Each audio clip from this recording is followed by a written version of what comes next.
है यो जादु होइन यो रियल कुरा हो जस्तो मैले सिधा फुकिरहेको छु माथि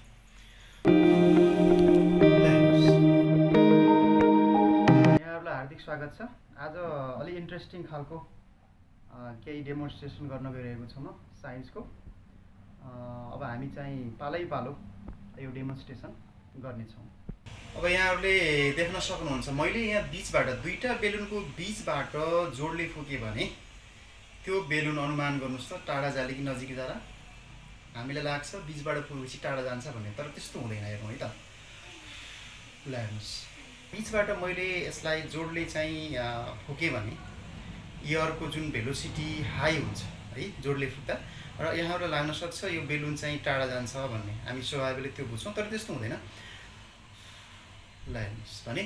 बीचमा फुक्दाखेरि के भइरहेछ भन्दा यो दुईटा बेलुन चाहिँ नजिक आइरहेछ अब यसको कारण के हुन सक्छ भन्दाखेरि बर्नौली प्रिन्सिपल अनुसार जब मैले यहाँ जोडले बीचमा फुक्छु त्यसमा एयरको भेलोसिटी हाई भयो भेलोसिटी हाई भइसके पछाडि एयर प्रेसर के हुन्छ डिक्रिज हुन्छ kinetic energy pressure energy potential एनर्जीको सम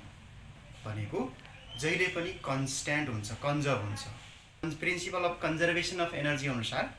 के हुन्छ भन्दाखेरि जहिले पनि कन्स्ट्यान्ट हुन्छ भनेपछि त्यो कारणले गर्दा अब हाम्रो के छ हेर्नुस् मैले यो बेलुनलाई यसको हाइट चाहिँ निश्चित छ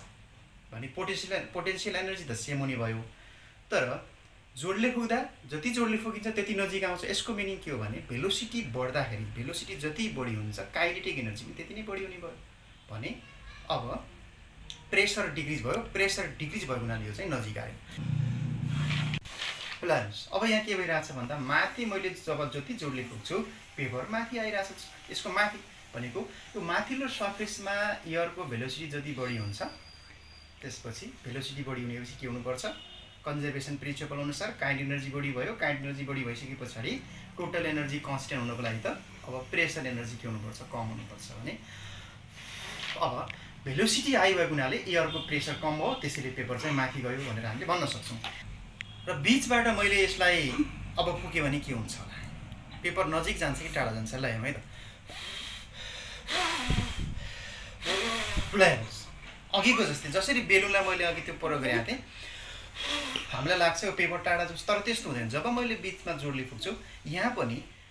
भेलोसिटी हाई भयो भेलोसिटी हाई भइसके पछाडि एयरको प्रेसर डिक्रिज भयो एयरको प्रेसर डिक्रिज हुनाले के भयो त नजिक आयो है यो जादु होइन यो रियल कुरा हो जस्तै मैले यसको माथि मैले यसरी भित्र फुक्दैन यसको माथि फुक्छु र अब के हुन्छ हेरौँ है त मैले सिधा फुकिरहेको छु माथि ल हेर्नुहोस् अब हामीले यसबाट के बुझ्नु पर्यो भन्दाखेरि यो पनि बर्नौली प्रिन्सिपल नै हो जसरी मैले माथि जोडले फुकिरहेको छु एयर प्रेसर डिक्रिज भयो एयर प्रेसर डिक्रिज भइसके पछाडि किन एयर प्रेसर डिक्रिज भयो भेलोसिटी अफ एयर हाई हावाको भेलोसिटी एकदमै हाई भयो भेलोसिटी हाई भइसकेपछि प्रेसर डिक्रिज भयो प्रेसर डिक्रिज भएको हुनाले अब के गरौँ भन्दा थर्मोकोल बलहरू के गर्छ माथितिर राइज हुन्छ ल हेर्नुहोस् ल यसरी हामीले यो प्रयोगहरू गर्न सक्छौँ र यसले पनि बर्नौली प्रिन्सिपल चाहिँ सो गरेको छ भनेर हामीले चाहिँ भन्न सक्छौँ डेमोन्स्ट्रेसन गरिसक्यौँ होइन अब गिलासमा हामीले थर्मोकोल राखेर अनि त्यस्तै गरी चाहिँ बेलुनलाई यसमा एयर प्रेसर भेलोसिटी हाई भयो अनि त्यसपछि भेलोसिटी आएपछि प्रेसर डिक्रिज भएर यो बेलुन के गरौँ भन्दा बीचबाट फुक्दा नजिक नजिक आयो भन्ने हामीले गरिसक्यौँ होइन अब यसबाट हामीले के छ भने अब यसपछि हामीले आज मेन बुझ्नुपर्ने एप्लिकेसन अफ बर्नौली थ्योरम र बर्नौली थ्योरम कहाँ प्रयोग हुन्छ भनेर हामीले चाहिँ बुझ्नुपर्ने छ पहिलो कुरा त जस्तै यसमा मेन कुरा भनेको बर्नौली प्रिन्सिपल के हो भन्ने कुरा बुझ्नु पर्यो so according to the principle of conservation of energy total energy is conserved energy cannot be created nor be destroyed but can be changed from one form to another form अब Bernoulli principle अनुसार हाम्रो तीन प्रकारको energy हुन्छ र त्यो जहिले पनि के हुन्छ कन्स्ट्यान्ट हुन्छ pressure energy potential energy kinetic energy is constant यदि हामीले चाहिँ होराइजन्टल पाइप अथवा फ्लो कुनै पनि फ्लुइड्सको फ्लो चाहिँ होराइजन्टल डाइरेक्सनमा छ भने होराइजन्टल डाइरेक्सनमा भइसके पछाडि एच के हुन्छ कन्स्ट्यान्ट हुन्छ value of H does not change so that H constant भइसके पछाडि प्रेसर र प्रेसर एनर्जी अनि काइनेटिक एनर्जी भयो भने प्रेसर एनर्जी हाई हुँदा काइनेटिक एनर्जी लो हुनै पर्छ, प्रेसर एनर्जी लो हुँदा काइनेटिक एनर्जी हाई हुनुपर्छ, किनभने यो दुईटै के छ हाम्रो चाहिँ यो principal of conservation of energy अनुसार कन्स्ट्यान्ट हुनु पर्यो भन्ने कुरा यसबाट हामीले बुझ्न सक्छौँ।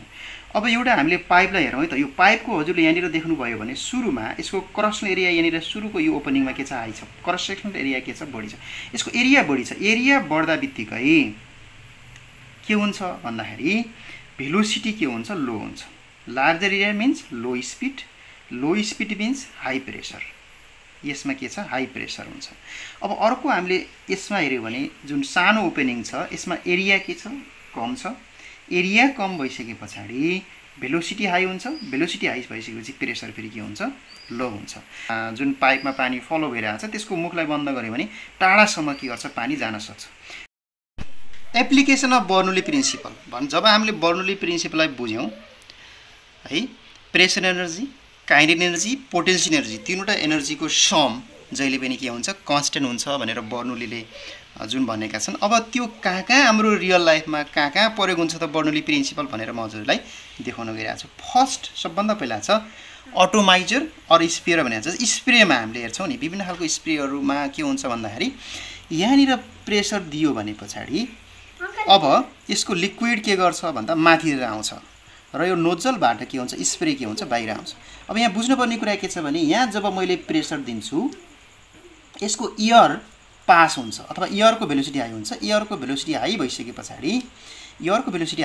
पछाडि यसमा के भयो भन्दा प्रेसर कम भयो। प्रेसर डिफरेन्स भएको हुनाले यो प्रेसर कम भएको हुनाले अब के हुन्छ भन्दाखेरि माथिबाट यो बोतलमा तलबाट के हुन्छ लिक्विड माथितिर जान्छ र स्प्रेको रूपमा के गर्छ बाहिर आउँछ। यसलाई हामीले अटोमाइजर र स्प्रेयरको रूपमा पनि यो प्रयोग गर्न सकिने बर्नौली प्रिन्सिपल त्यहाँ लागू भएको छ। त्यस्तै अर्को भेन्टुरोमिटर फ्लोमिटरहरूमा पनि यो प्रयोग हुन्छ। अर्को इम्पोर्टेन्ट कुरा के छ भन्दा लिफ्ट अन एन एरोप्लेन। अब एरोप्लेनको हामीले जुन ब्लेड्सहरू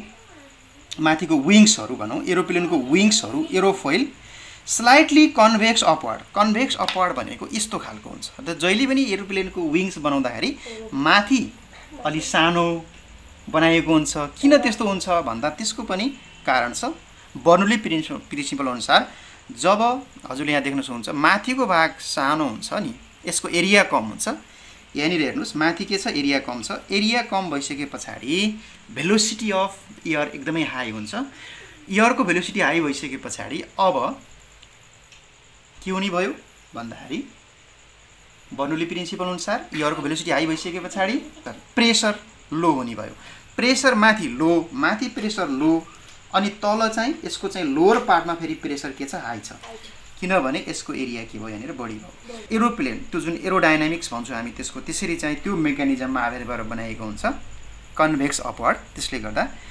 aeroplane can lift easily in the air it is because velocity low pressure in the upward position and the high pressure low velocity in the downward pressure. त्यस्तै अर्को चाहिँ स्पाइनिङ बलको कुरा आएको छ यहाँनिर। स्पाइनिङ बल जब यो स्पिन गर्दै जान्छ त्यति बेला पनि velocity high speed means low pressure, low speed means high pressure. So pressure डिफरेन्सले गर्दा के हुन्छ यो स्पाइनिङ बलले पनि त्यसरी काम गरिरहेको हुन्छ भन्न सक्छौँ। अब अर्को कुरा मैले एभिएसन कुरा गर्दैछु। एभिएसनमा पनि एकदमै यसको के छ भाइटल रोल छ। एभिएसन इन्डस्ट्री भनेर भन्छौँ। जुन एयरक्राफ्ट त्यसको इन्जिनहरूको डिजाइनिङ गर्दाखेरि पनि यसैमा आधारित भएर माथि कन्भेक्स अपवर्ड अनुसार चाहिँ गरिरहेको हुन्छ। त्यस्तै वेदर फोरकास्टिङमा हाई प्रेसर लो प्रेसर कहाँनिर हाई प्रेसर छ लो प्रेसर त्यो पनि वेदर फोरकास्टिङमा चाहिँ मेट्रोलोजिस्टहरूले यो प्रिन्सिपलमा आधारित भएर काम गरिरहेका हुन्छन्। त्यस्तै सेल डिजाइनिङको कुराहरू भयो